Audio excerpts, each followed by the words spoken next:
En tant qu'entreprise collective, c'est sûr que nous, ce qu'on va chercher en tant que coopérative de travailleurs, ce qu'on cherche, c'est à garder des emplois.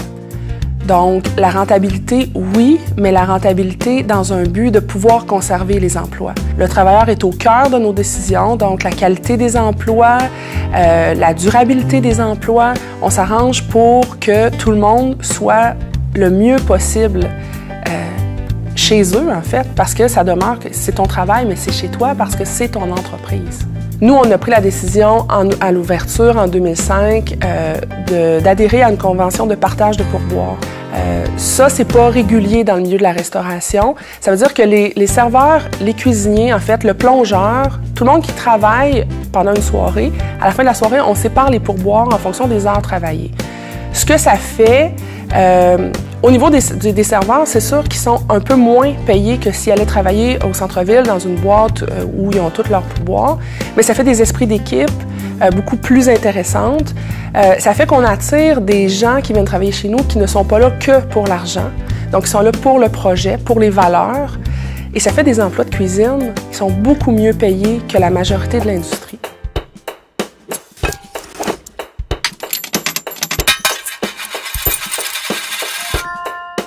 Alors, quand on arrive au partage des excédents, et c'est tout là que la dimension coopérative prend toute sa forme, et on revient aux membres pour qu'ils partagent et décident en assemblée générale de comment on va partager les excédents. Tout dépendant du secteur coopératif, et c'est ça la beauté du modèle, donc le partage des excédents peut se faire sur plusieurs façons. Si je prends l'exemple des coopératives en milieu scolaire, la ristourne est directement à l'achat. Si je regarde les coopératives d'habitation, alors ils vont ajuster le prix du logement en fonction des excédents qu'ils ont générés. Le membre d'une coopérative est capable de mieux comprendre les besoins à long terme de sa coopérative parce que fondamentalement, la coopérative pour le membre est un outil de structure dans sa communauté, de générer des bons emplois, de donner des services de qualité. Donc, le membre va être sensible au fait que les excédents doivent être réutilisés pour l'entreprise coopérative, pour sa survie à long terme.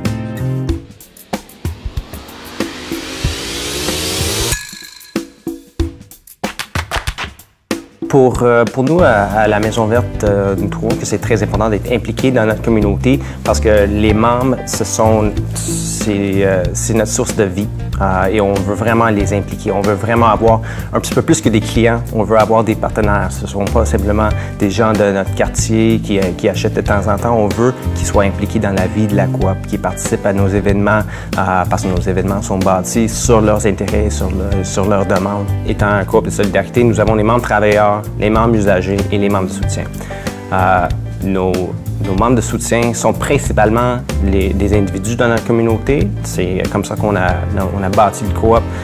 Mais on avait en tête aussi l'idée qu'un membre de soutien pourrait aussi être une entreprise, une organisation. Nous travaillons avec le dépôt alimentaire Indigi, avec Head and Hands pour les levées de fonds, pour leur encourager, puis essayer de faciliter leur mission aussi, qui sont en parallèle des missions avec nos membres et notre communauté.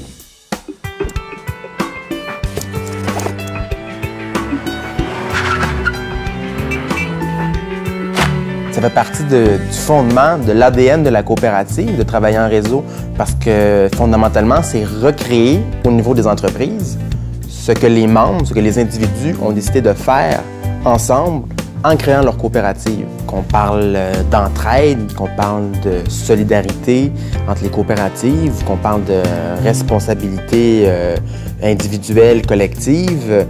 C'est toutes des valeurs qui font en sorte qu'on a besoin de ça, on a besoin de coopérer ensemble, on a besoin de travailler ensemble parce que les objectifs qu'on a, ils sont bons pour tout le monde veut les atteindre et l'union fait la force, donc on travaille ensemble vers ça. À la fédération, on essaie d'acheter le plus en réseau possible parce que plus le chiffre d'affaires est grand, plus le pouvoir d'achat est grand et meilleurs sont les prix. Et d'un point de vue peut-être moins commercial, mais plus coopératif, ça permet aussi aux administrateurs des coopératives, aux employés des coopératives d'échanger des façons de faire, d'échanger des procédés, des techniques. Peut-être que finalement, quand on regarde une autre coopérative, le problème qu'on avait, il y a quelqu'un d'autre qui l'a aussi. Peut-être que cette autre coopérative-là, elle a trouvé des solutions auxquelles on n'avait pas pensé et qu'on peut prendre et mettre en application chez nous.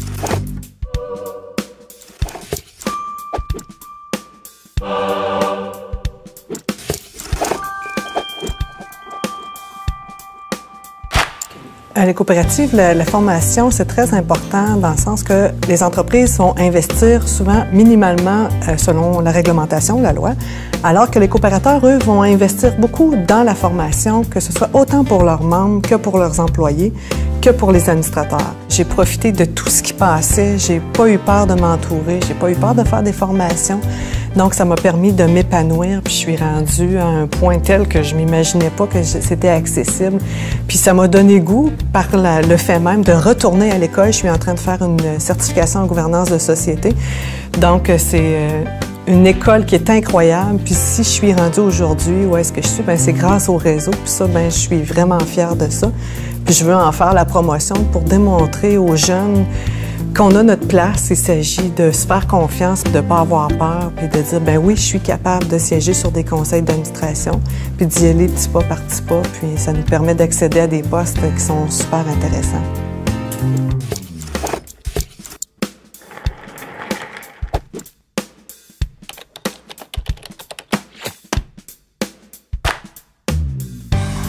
Les impacts directs sur les élèves qu'on a constatés depuis les derniers temps, c'est entre autres la motivation à aller à l'école.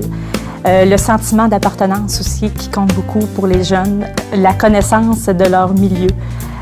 Donc, c'est des impacts directs sur les jeunes qui sont favorables finalement à embarquer dans un projet d'éducation à la coopération.